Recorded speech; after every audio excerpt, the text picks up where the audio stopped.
Hey there everybody, this is going to be my hands-on review of the Tamron 28-75 RXD DI3. Lots of little acronyms there, but for now we're just gonna roll that intro. I'm hoping to be able to get out. It's really rainy and gross right this minute, but hopefully today I'll be able to get out and get some more samples than I've already been able to. And you know, this really came together. The thing that I'm most excited about is that it's got incredible macro abilities and it's got a really quiet autofocus motor that seems to keep up just as well as my Sigma 30 f1.4, the Sigma 16 f1.4, and all of the Sony lenses that I've ever put on this camera, which is my 6300 for now.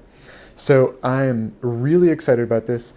Let's dive into, apart from the this stuff, the more like specific and specs oriented stuff, because I'm just bursting with excitement about this lens. If you know what this lens is, if you've read the title of the video, you know that it's a 28-75 f2.8.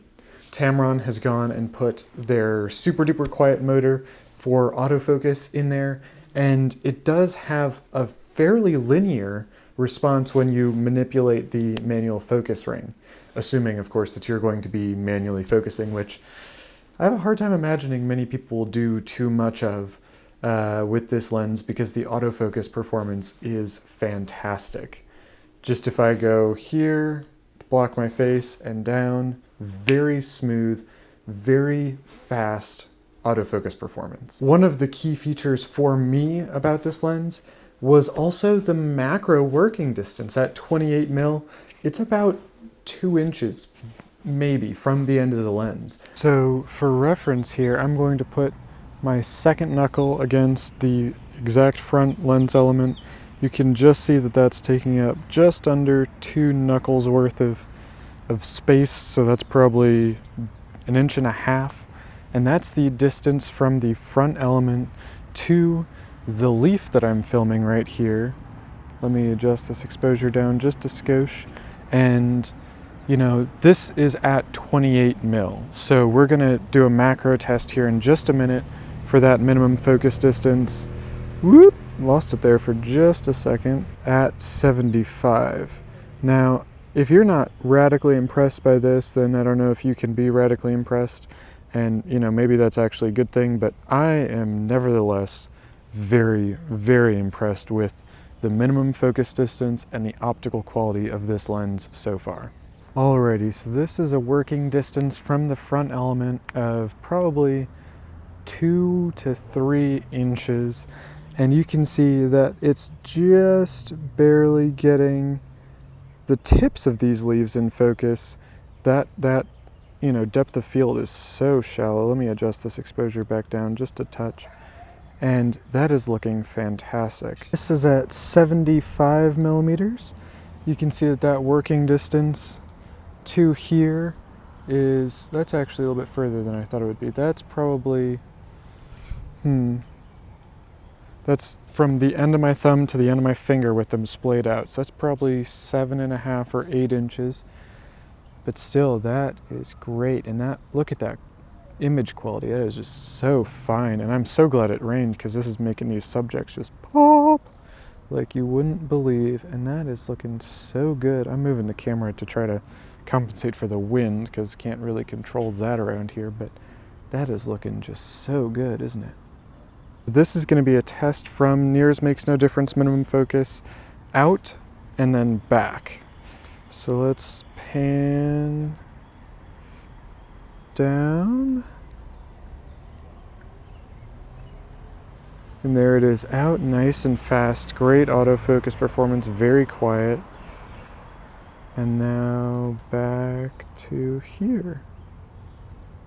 It's going to take just a minute, it looks like, to get that autofocus to come together, and back. So understandably it was trying to lock on to those subjects that were a bit further away.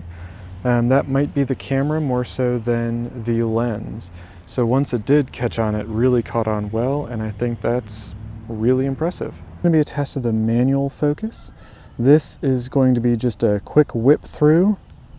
Whoop, there we go, and back. But then if you want to go a little bit slower,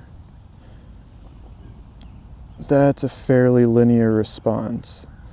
It is a very well damped manual focus ring, so it does very well with these small, precise movements.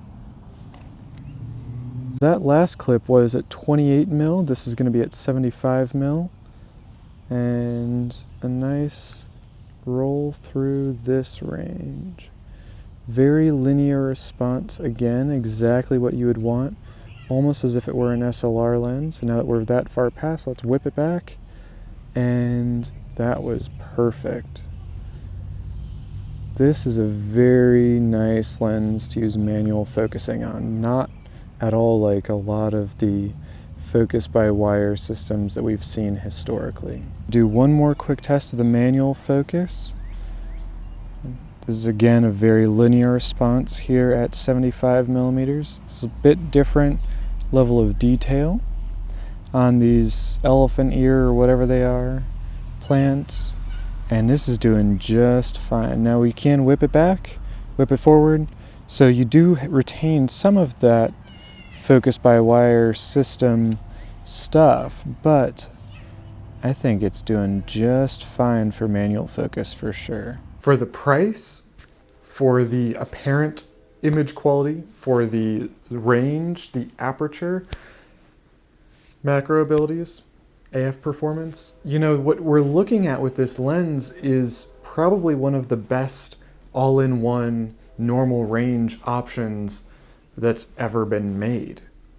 And I'm comfortable saying that. Alrighty, so in this clip we're going to be doing an autofocus tracking test at 28 mil, and I guess I'm kind of walking right out of frame, but we'll hope that that works out just fine anyways. So, and back, and I should have some latitude this ways, or maybe this ways, or maybe this ways, or this ways. Ooh, a little bit slippy on this concrete.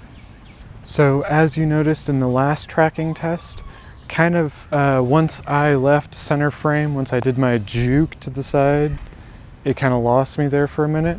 But while I was retaining right here, it did really well.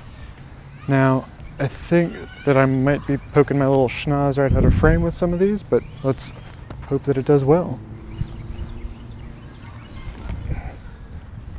Probably out there. What about now or now? The critical component in my view though is not that it lost it when I did that juke, but how it regained focus when I came back in. It was a very smooth, very quick response. So all of these tests are also, of course, the optical quality. So let me go ahead and zoom in and hope that I'm still in frame here in a minute.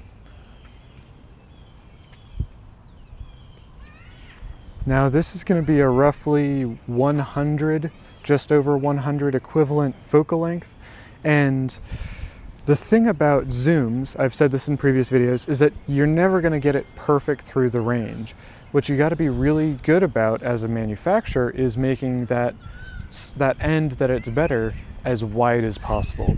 Now what Tamron has done is they've elected to go with the more telephoto end where it's going to perform better, but they've also managed to extend that pretty deep into the wider side of things. So at 75 we should be getting the best optical quality, or near as makes no difference, maybe closer to 50, but that should extend all the way down to about 35. Now I will take some stills and we can have some commentary around that, but for now I want you to soak in the optical quality that you've experienced through this super sampled 4K recording as evidence of its quality and ability. So one other thing really quick, and that is the bokeh. So here at 75 mil, or just over 100 equivalent on my Alpha 6300, I feel like this background blur, this bokeh, is really good. It seems to be very smooth and of really good quality. Now I'm going to come back in and change this over to 28 mil. Oops, wrong thing. There's 28.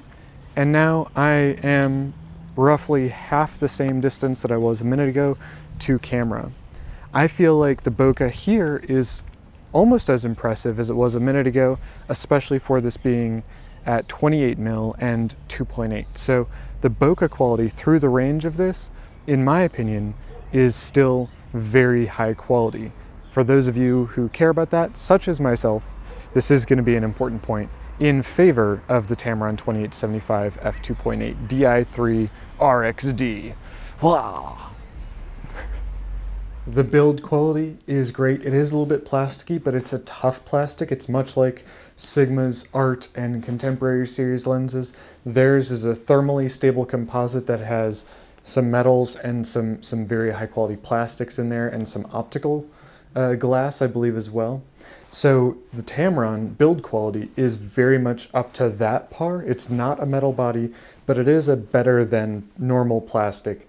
It is a better than, you know, Canon 50 f1.8 plastic.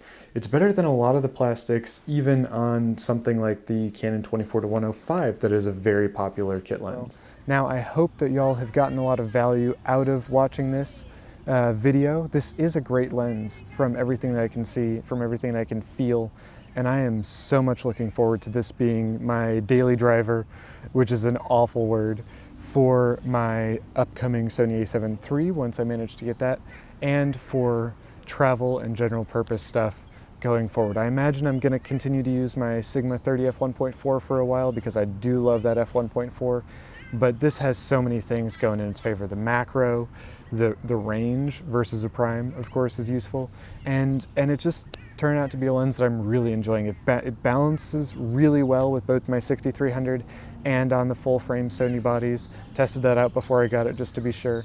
And I'm really enjoying this lens, and I'm anticipating enjoying it a whole lot more going forward. So thank you very much for your time and for your attention in this video, for the engagement that you have made with this video, be it a like, a dislike, or a comment. All three of those mean a lot to me and help me make better content for you. So thank you very much. I'm really looking forward to seeing you in the next one.